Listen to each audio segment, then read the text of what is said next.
Chapter 8. The Party's Over. As day broke over Boston, tea leaves still blanketed the harbor, and their aroma hung in the air. Though no patriot spoke directly of the act, the mood in Boston was joyous. Loyalists, of course, were not so happy, least of all Governor Hutchinson.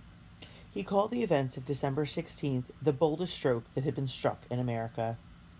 News of the destruction of the tea spread quickly to the colonists, thanks to the horseback riding heroics of Paul Revere.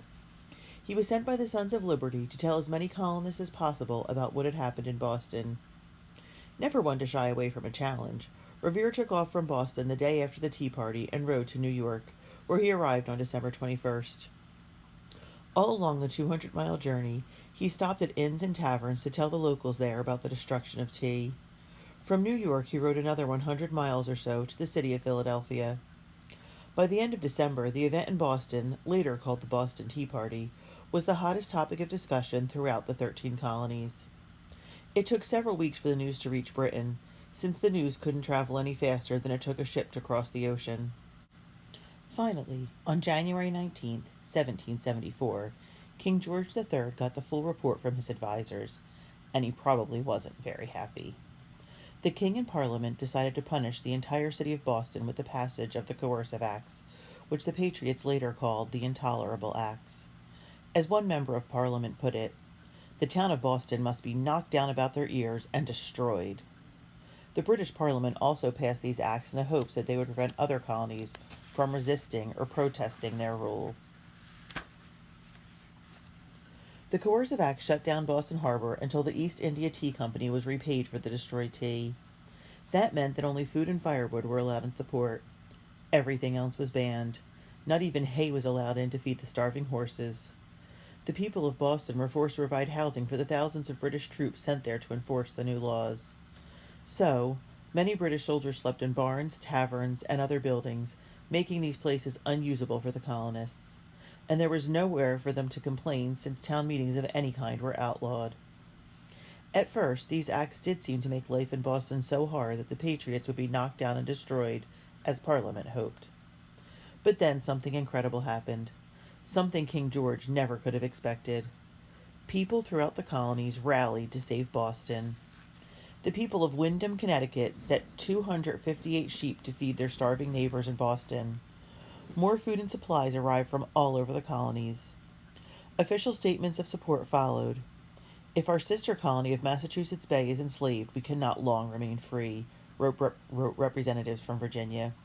"United we stand, divided we fall." Thomas Jefferson of Virginia added, "An attack on one of our sister colonies is an attack on us all." The leaders of the colonies knew they had to come together to determine their next steps. Each colony would send representatives, known as delegates, to a convention to decide their next move. The meeting was first known as the First Continental Congress. It took place on September 5, 1774, at Carpenter's Hall in Philadelphia. 56 delegates from 12 colonies, Georgia was the only holdout, attended the meetings, which went on for several weeks. By the middle of October, the Congress decided to boycott almost all British goods until the Intolerable Acts were repealed. They drafted a statement, known as the Declaration of Colonial Rights, and sent it by ship across the Atlantic to King George III. It called for many freedoms from British rule. The Congress also agreed to meet again on May 10, 1775. The delegates wanted to allow enough time for their demands to reach King George and for the British government to respond. Some of the delegates still believed that some kind of understanding could be reached between the colonies and Britain. Others, like John Hancock, were not as optimistic. As early as November, just a month after the First Continental Congress, he was calling for 12,000 men to volunteer as Minutemen. The name came from the idea that they could be ready to fight in 1 minute. Patriots signed up and started to stockpile gunpowder. Many Patriots agreed with John Hancock that the colonies should prepare for war, especially after King George sent back orders to crush any revolt. War was clearly in the air, even if neither side had declared it. The mood was best summed up by Patrick Henry, a leader from Virginia, who announced in March 1775, "The war has actually begun. I know not what course others may take, but as for me, give me liberty, or give me death. The rallying call would soon echo throughout the land. Felicity, December 18th, 1773. The Dove welcomed us back aboard and swept us away from Boston with billowing sails and wild wintry winds. Father and I are sailing home, and I'm glad, for he says that if the winds cooperate, we'll be home in Williamsburg for Christmas.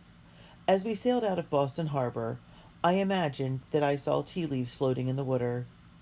Perhaps I did, for Charles told me that enough tea was tossed to make many millions of cups of tea. Father, I said, is there any hope for peace between the patriots and the people still loyal to the king? I worry for Uncle George and Aunt Charlotte's safety if war comes. I am especially afraid that Charles will go off to be a soldier and risk his life. 'Tis right for a person to stand up for what they believe in, said Father. He tilted his head and looked at me. Even if she's just a young girl who goes to a very unusual tea party and comes to breakfast the next morning with a tea leaf tangled in her hair. I gasped. Charles and I were certain we had not been recognized. Father, I stammered. Hush, said Father. You and I are both pledged to secrecy, and Uncle George and Charles are too. He put his arm around my shoulder. There's trouble ahead for our colonies, he said sadly. It may be many years before our families are together again. It will be impossible for the Virginia Merrymans to see the Boston Merrymans for a long time if war comes. He sighed. And it will, I fear.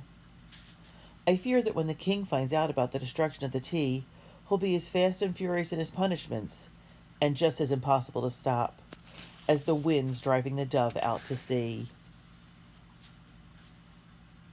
Chapter 9. The Shot Heard Round the World. Patrick Henry was right. The war had begun. British troops flooded the city of Boston. Under strict orders from General Thomas Gage, the soldiers were determined to find the leaders of the rebellion, including Samuel Adams and John Hancock. The soldiers also searched the colonists' homes for weapons and smuggled goods. By the middle of April 1775, most of the leaders of the Sons of Liberty had managed to escape Boston. That made General Gage nervous. What if they were planning some sort of uprising? He couldn't have that happen. Gage sent a battalion of soldiers to Lexington, a town about 12 miles northwest of Boston, where Adams and Hancock were rumored to be hiding. More soldiers were sent to Concord, a nearby town where the Patriots had stockpiled muskets, bullets, gunpowder, and other weapons. It was time to show the Patriots who was in charge. The Sons of Liberty heard about Gage's plans on April 18th and thought it was another job for Paul. They were referring to Paul Revere, of course, the fearless horseman who could always be counted on to spread messages quickly. Along with a handful of other messengers, Revere jumped on his horse and rode through the night, warning Colonial Minutemen from Boston to Concord about the planned British attack. Though the warning helped the colonists prepare, it didn't change the fact that the British vastly outnumbered them. The following morning, April 19th, 1775, about 75 colonial fighters confronted several hundred British redcoats in an open area called Lexington Green. At first, the confrontation seemed harmless enough. A British officer ordered the group to break up and leave the green. There was some grumbling from the crowd, but tension settled, and it looked as though the morning would pass without a shot having been fired. All of a sudden, a gunshot pierced the air, followed by more gunfire.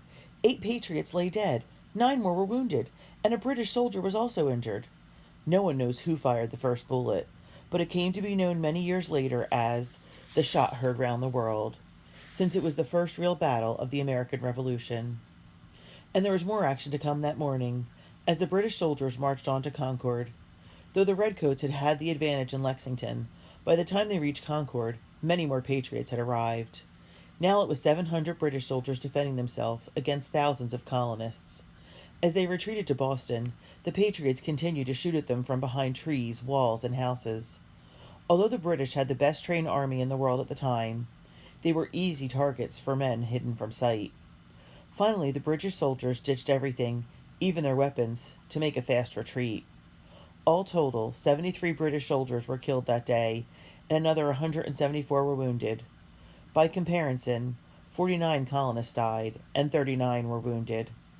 The battles of Lexington and Concord ended in victory for the Americans, but they were just the beginning. On July 4th, 1776, the Continental Congress adopted the Declaration of Independence, in which the colonies formally declared their independence from England. For the next 8.5 years, British and American forces would be locked in a bloody war. As the war continued, there would be setbacks for the Patriots. At no point during the American Revolution was victory assured, and nearly 7,000 Patriots would make the ultimate sacrifice, losing their lives in battle. Even more died as prisoners of the British or from disease. Although the British Army and Navy were larger and better trained, the colonists were more committed to their cause. Plus, they had help from the French and Spanish. In the end, the colonists' desire for freedom and self-rule proved stronger than the king's desire to keep control of his colonies. In 1781, a big part of the British Army surrendered in Yorktown, but the British still occupied places such as Savannah, Georgia, Charleston, South Carolina, and New York, New York. When the Treaty of Paris of 1783 was signed, the 13 colonies were no more. Instead, they formed a new country, which would be called the United States of America.